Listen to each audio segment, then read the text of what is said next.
Hello, hello, hello. This is Adrienne Berg, and this is the Ronald Gielak Retirement Power Hour. And every single drive time on Wednesdays from 6 to 7, we give you financial information that you can use. But on our weekend show, we bring you the people who really can affect your life. And we try to make those people local, people that are meaningful to you and how you and your family will thrive in this area. And I really can't think of anybody who's got more and fits that bill more than Assemblyman Jack Ciattarelli, District 16. And he's got a lot to talk about. He has a lot of issues that he wants to discuss, and he wants you to understand them. And I want to go right into that right now because there is a lot on your mind and certainly a lot on our Assemblyman's mind. So I know one of the things that I have to say right at the beginning is thank you for taking some of your time. It's really generous of you. Oh, not at all, Adrienne. Thank you very, very much for the opportunity and also for the very, very kind introduction. I hope I can live up to that expectation. Well, you kind of do every day, and one example is you taught me that on the minds of our listeners is a constitutional amendment that would ensure pensions, and we do seminars all over the state on pension and Social Security insecurity. So tell us about the amendment and where you stand on it. Well, every legislator, and including the governor, wants to make the pension payment. The question is how best to do that in fairness to all parties. And the constitutional amendment that was passed on Monday, that was proposed by the Democratic leadership and passed along party lines, with all due respect to that leadership and my colleagues on the other side of the aisle, is possibly the worst public policy proposal I've seen in the 4 years I've been in the legislature.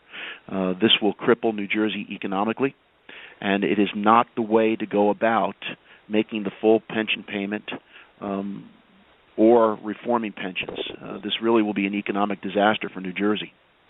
So if you could tell us the number one flaw that you see, let's understand that, and then let's understand what you would propose instead. So let's talk about the policy part of it first and then the economic aspect of it second. The policy part of it.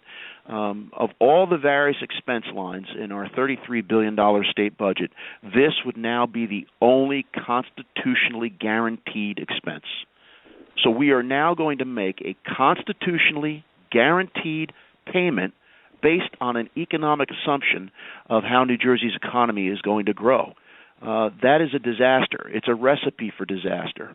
And if this is going to be on the ballot in November, and the people of New Jersey in the goodness of their hearts think they're doing the right thing by voting for this, we will now have pensions as a constitutionally guaranteed expense line in our state budget. And if the economy doesn't grow the way that the Democrats are assuming it's going to grow, and I think that's a very, very bad assumption, it could cause a sequestration, if you will, like we've seen in Washington, where a whole bunch of other things would need to be cut. And it just seems terribly wrong to me to constitutionally guarantee a payment based on, one, an assumption, and two, to put that expense ahead of all others that we're responsible for in New Jersey, like hospital aid, like aid for the poor, the disabled, senior citizens, and so on and so forth. And so it seems like the great flaw is its inflexibility, the pressure that it would put on other needs, and the inability to foresee the future, locking in the future in the present.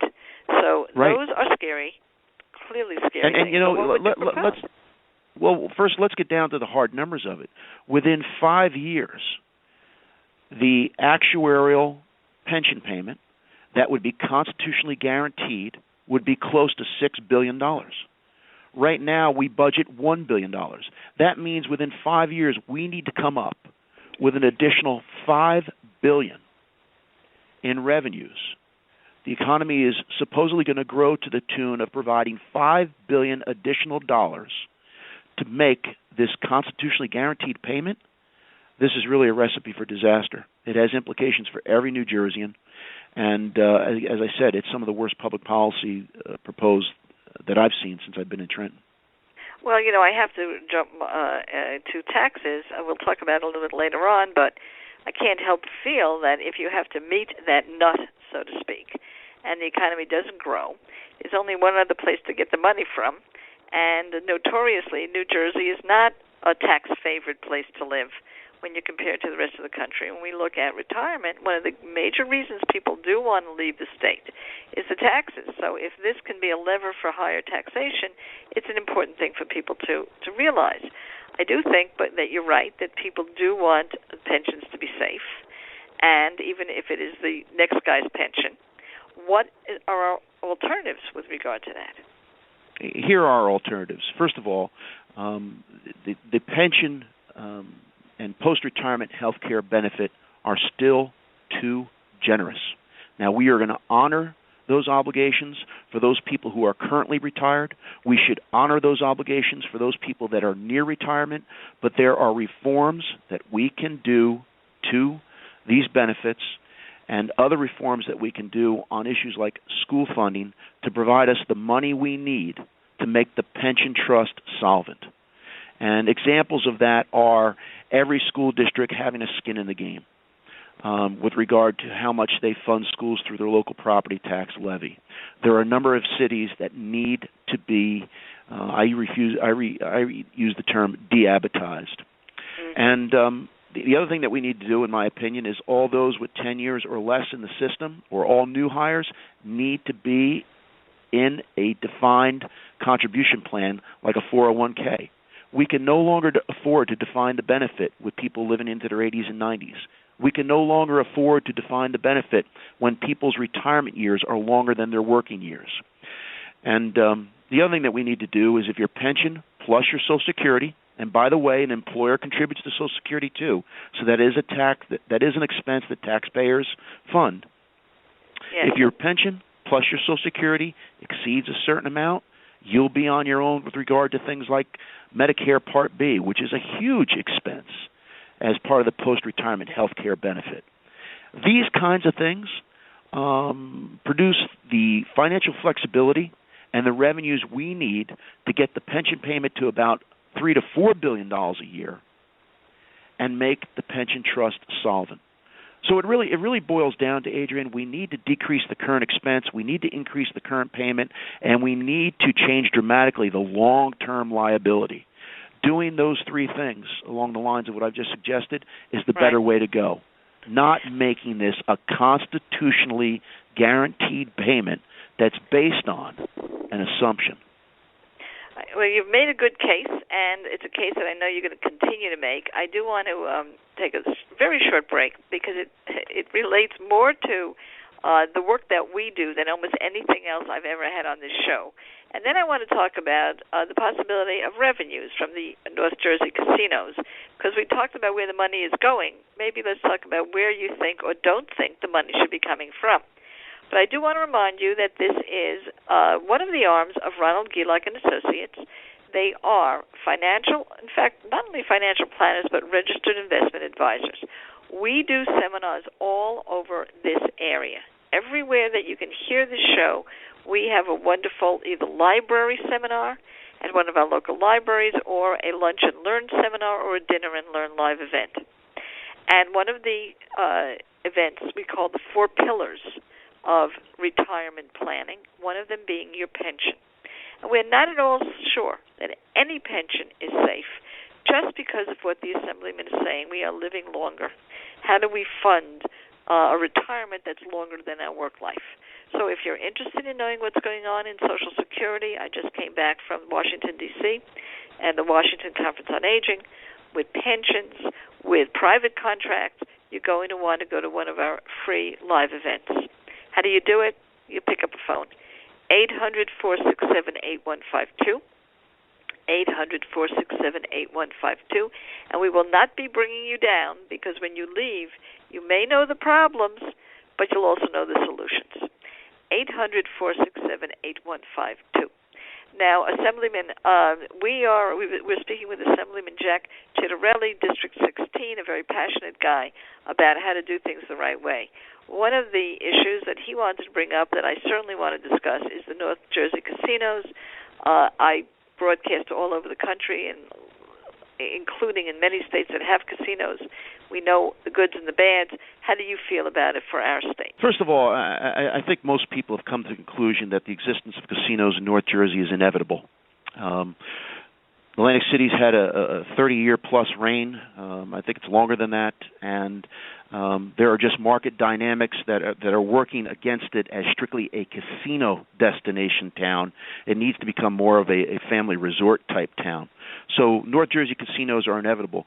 What disturbs me greatly about that which is being proposed, discussed, and it seems what will come to be, is that the fact that there'll be 2 North Jersey casinos is not the issue for me. The issue for me is, why are we rewarding failure? We are, with the proposal that seems to be prevailing, we're going to be giving ownership of these North Jersey casinos to current Atlantic City operators. And that, to me, is just rewarding failure. We don't see, that's not the free market system. That's not free enterprise at work. So, again, why are we guaranteeing ownership in these North Jersey casinos to current Atlantic City operators? I really believe no matter what walk of life you engage in your professional side, nonprofit versus profit, public versus private sector, innovation is the key. And if you take a close look at Atlantic City, there's one particular operation that needs no help, the Borgata. Right. They have innovated, and they've got a great product, and they are doing extremely well. And because they don't rely just on the gambling aspect of their business. So, again, it disturbs me greatly that with these 2 new casinos that will seem to come to be in North Jersey, that current Atlantic City operators are virtually being guaranteed ownership in them and will be co-operators. I think the host community should just put out a request for proposal and entertain any and all that come in, and then make a decision. That's how all other communities decide what kind of development takes place on a large scale within their municipal borders. So the other thing that I think we're missing... Yeah, I'm sorry, go ahead, Adrian. I want to see if this is a done deal in that sense. I mean, I get what you're saying. Is there room for change? And will that come with failure first? Or is there still a possibility to point this in the right direction? Or even with the very operators that are planning to do this, have some oversight to be sure that what happened before doesn't happen again? Well, that's very interesting you say that, because it does seem to me that we're doing exactly what we did wrong in Atlantic City by the way we're setting it up. And so I think this is what tends to happen when decisions are made in a vacuum. This decision seems to have been made very, very quickly, seems to be made at the midnight hour. It wasn't done in a collaborative way, collecting as many opinions as possible. And I think that also reflects itself in how the casino revenue taxes are going to be distributed. I really believe the host communities should collect 100% of the casino revenue taxes and be used to support their schools. That would free up hundreds of millions of dollars in Trenton that we could then allocate toward, guess what, pensions. So that we wouldn't be up against having to tax people more to make our pension obligations. So more than likely, you'll see one of these 2 casinos in North Jersey come to be in Jersey City. Jersey City is a city that receives more than $400 million a year in state aid from New Jersey taxpayers to take care of their schools. Why not have the casino revenue taxes go directly toward the Jersey City schools? That's that much less aid we now have to send Jersey City. We can keep that money in Trenton to meet our other obligations. So again, we're being bold in establishing North Jersey casinos, but we're not being creative and comprehensive in how we set up the whole financial arrangement, if you will. Now, one of the things that you're bringing out, Assemblyman, for the listener and for your constituents and for the voter is how organic these issues are. We're talking about a constitutional amendment that deals with securing pensions. We're talking about North Jersey casinos. We're talking about school funding. And they appear, and they're usually thought about as individual disparate decisions that have to be made, but they impact a lot on each other. And that is a kind of information that I think the average voter doesn't see. They don't see the connection between one item and another item. And I think it's wonderful that you do. And any way that we can assist you in showing people that connection, even infographically, could be very useful in decision-making at the polls, insofar as voters have any say in any of this. But, of course, you said the word tax a few times. So let's talk about tax reform, our tax code, and how any of these could impact taxation to our listeners. Well, the other thing we really need to do in New Jersey is overhaul our tax code. When you really think about it, how is it we can't seem to make our pension obligation? We can't make it for two reasons. One is because the way our taxes are currently structured, and two, because, in my opinion, it's way too generous. So we need to attack it in two ways. And on the tax side, we certainly need to make New Jersey's economy more dynamic. That's very hard to do when you have the income taxes that we do, the sales tax that we do, the property taxes that we do, the estate and transfer inheritance taxes that we do. And so I've been advocating for a total overhaul of the New Jersey tax code. There are ways for us to restructure our taxes that would allow us overnight to get rid of the estate tax, the inheritance taxes, to never tax the gain on the sale of a house or a second home if it's never been used for commercial purposes, to allow for the carried forward of capital losses, to not tax the gain on the sale of a family-owned business, and to increase our pension exclusions. If we were to do that by restructuring our taxes and not causing a water balloon effect in our budget, we would change the perception of New Jersey overnight, and have people see it as a place where they should start a family-owned business, where entrepreneurs do want to do startups and IPOs. So those are the kind of things that I really believe we need to do to make New Jersey's economy much more dynamic. You know, you'd be very interested in this. One of the things that we do is we do study economic philosophies and economic systems at Ronald Gilak and Associates, and I've been writing way before I was associated with our sponsor, this firm. I've been writing. My first book on personal finance came out in 1980. There's 14 of them. And I was listening and speaking with a fellow who wrote a book on the economics of the Austrian system. It's called the Austrian School of Economics. The number one thing that he said differentiated that thinking from what we do is the importance of the entrepreneur. He called the entrepreneur the history of the future, saying that if a state in the United States cannot support its entrepreneurs, it has a major problem. And you're saying exactly that there's you either have a deep-rooted philosophy that you do what's necessary to let business thrive, or you don't. And all the things that you ticked off allow business to thrive. But where is the pressure against that coming from? I know that there's resistance to that. Well, I think that what we don't do enough in Trenton is just sit around and brainstorm about different ways to make the quality of life better in New Jersey. Every legislator should be 100% committed to making New Jersey a better place to live, work, and retire. And the recent annual study that came out of United Van Lines showed that New Jersey was number one in out-migration for the fourth consecutive year. And on the surface, one would think that that's all retirees and snowbirds that are moving to a warmer climate and escaping the estate tax. It's not. It's people between the ages of 25 and 55, people in the prime of their professional/earning years. These are the entrepreneurs of tomorrow. And right now, they're not picking New Jersey to live on. And when they're asked why they're moving, jobs, lifestyle, and taxes. That's absolutely so. Now, look, our personal experience is that we work with the older adults planning their retirement future. And the struggle that we have constantly as hands-on field force financial advisors is their children don't live near them. They grew up in New Jersey. They're all gone. Mine are in L.A. My best friends are in San Francisco, the kids. The opportunities were amazing. They're all very entrepreneurial people. And one of them has $1 million startup, which could have happened in the state of New Jersey. There was absolutely no reason that could not have taken place here. So that's one of the things, just personal validation of what you're saying. The other thing is when we deal with the older adults, they look at the federal estate tax and they're home free. They look at the New Jersey estate tax and inheritance tax, and they can't believe their eyes. And a lot of our job is to help them do what's necessary to legally pay as little estate tax as possible because it's very high in this state. And they, when you get on the airline, they tell you there are other airlines. So thank you for staying with this one. There are other states to retire in, and some of them are snowbirds, assemblymen, leaving because of our taxes. So if you can make an inroad in that, that would be amazing.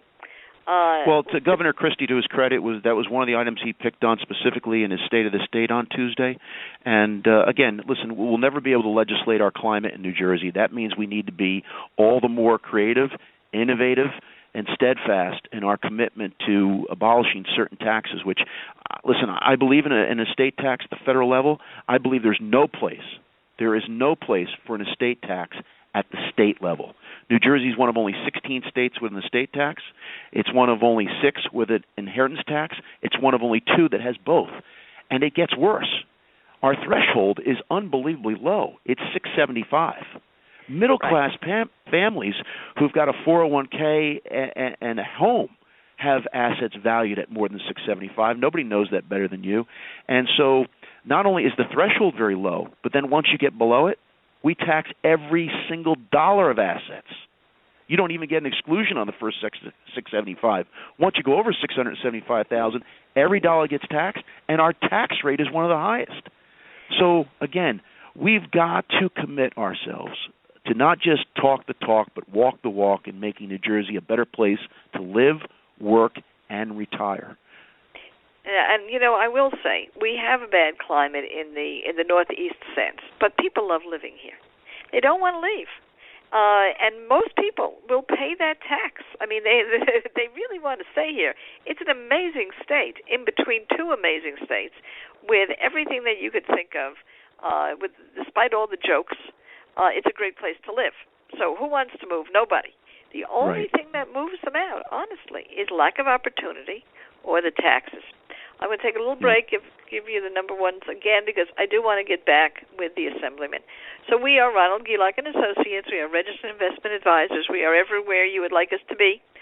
We set up meetings with you in our area, in our listening area. We have flagship offices in Parsippany and in Naples, Florida. We are not, I think, the ordinary. I personally am a financial gerontologist, which means that everything I study and learn has to do with your successful aging. And so definitely our clientele is right up against what the assemblyman is talking about. Can we stay here despite the taxes? We will help you do that because we know you do want to stay here. You don't want to disrupt your life.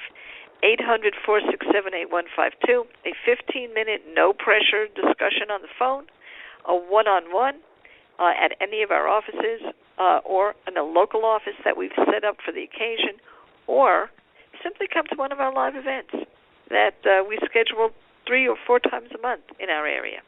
Get on the list, 1-800-467-8152.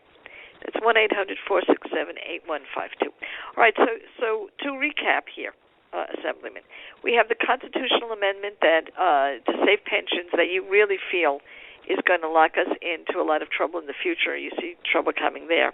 The North Jersey casinos, which you feel are inevitable, but perhaps are not going to be managed in the right way, and history of Atlantic City may repeat itself. But if done properly, it could contribute to school funding, particularly in our most distressed areas like Jersey City, and we need some reform to reduce taxation so that entrepreneurs can thrive and so that people can continue to stay. So those are important agendas. But I also know that some wonderful things have come out of Trenton, that you've been involved with some things. And I'd like to ask this question. I know Leonard Lance loves to answer it. If you would say the thing you are most proud of that you've worked on that is working, what would you say it is? Well, the areas that we've talked about today, especially with how to resolve the pension crisis, how to resolve the property tax crisis, how to address the tax situation in New Jersey, have really been the reason why I wanted to serve in the legislature. And those things have been what I focused on most. And I can't really say that I have a list of accomplishments just yet, but I'm not going to stop working on them.